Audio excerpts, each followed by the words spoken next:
Do you feel the energy that comes with those words? Did you get some ideas, some concepts, some experience that kind of came up with that? I hope so, because I did. And I know that any of these words can ignite a thought or a sensation in your mind.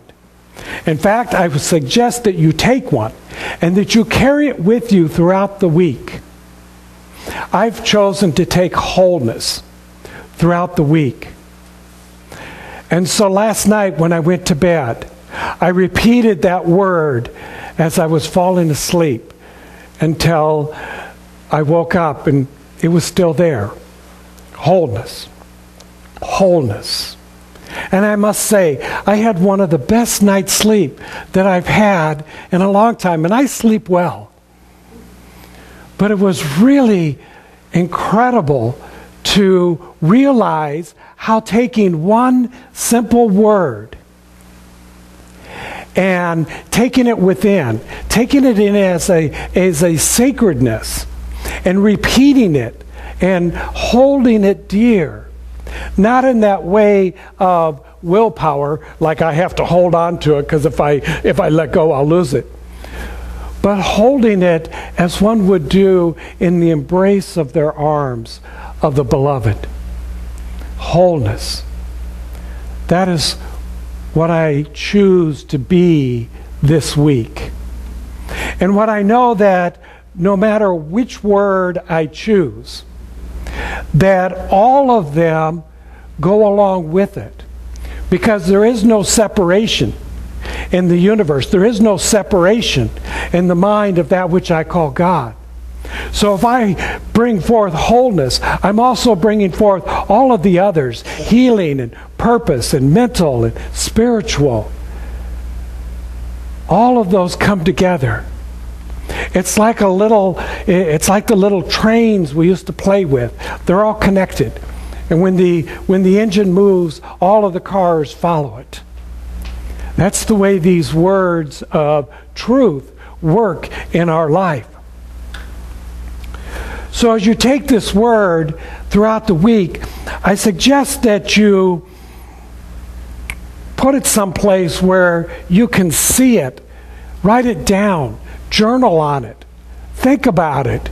Before you enter into a conversation with somebody, think about your word. Am I going to enter into this conversation in a place of wholeness?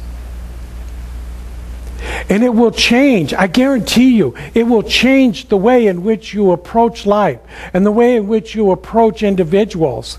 And it will return back to you because that's the way the universal law works.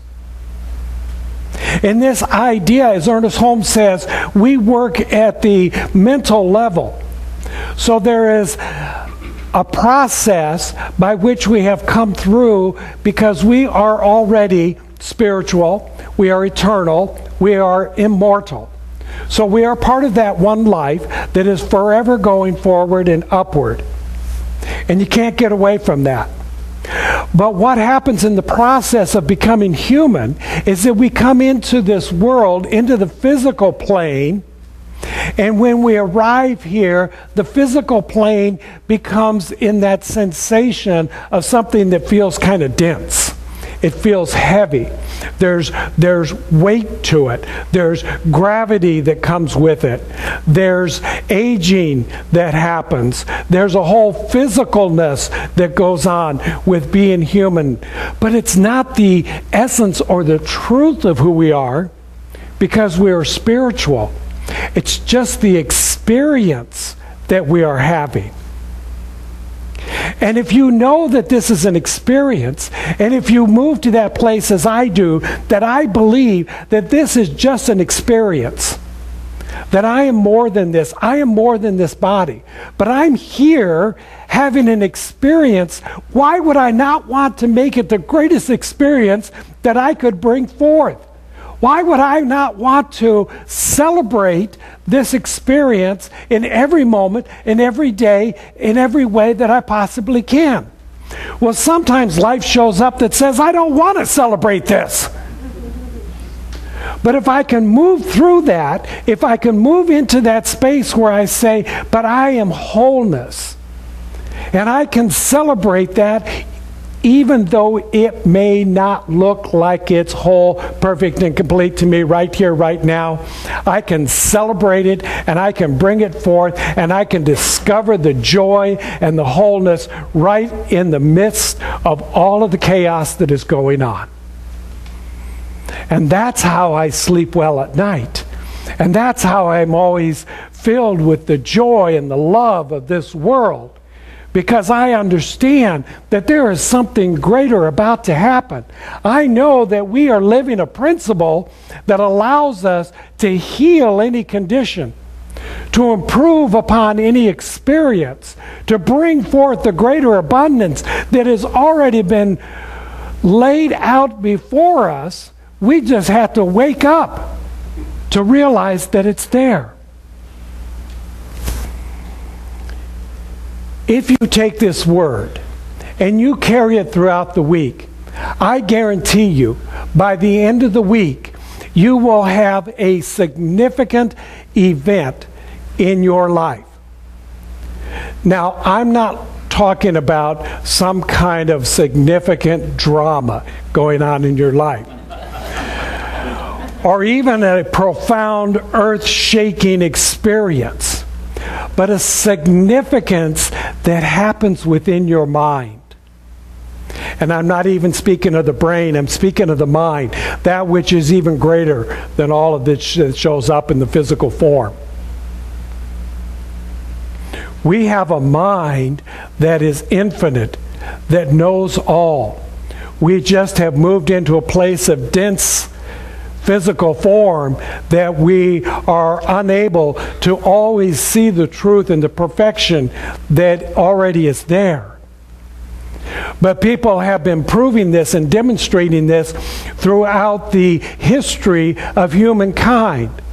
There have been mystics and teachers and prophets and individuals who have stepped through that. It's an ever so thin veil between that which is the humanness and that which is our spiritual being. It's right there. And I would be bold enough to say that each of you has at one time or another stepped at least 1 foot through that veil in order to where you've had that insight, that intuitive knowingness that you know that life is more than what you experience in the body. You know it's there. You might be resisting it. You might be denying it.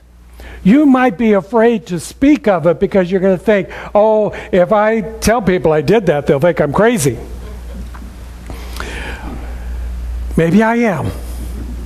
But I know that when I've stepped through it, I know that when I've approached that ever thin veil of life, that I see something more magnificent in the sunrise and in the sunset. That I see something more beautiful in that full moon that's rising over the horizon. I see something more magnificent when I look at the mountain and I see it towering above us. Everywhere I look, when I'm in that space and that knowingness that there is something greater, it all begins to shine even more brighter. I feel it in every sensation. It's like having clean sheets on the bed. It's one of my exciting things. I just love when we put out the clean sheets. I love it when I take a walk in nature. I love it when I have the experience of swimming in my pool.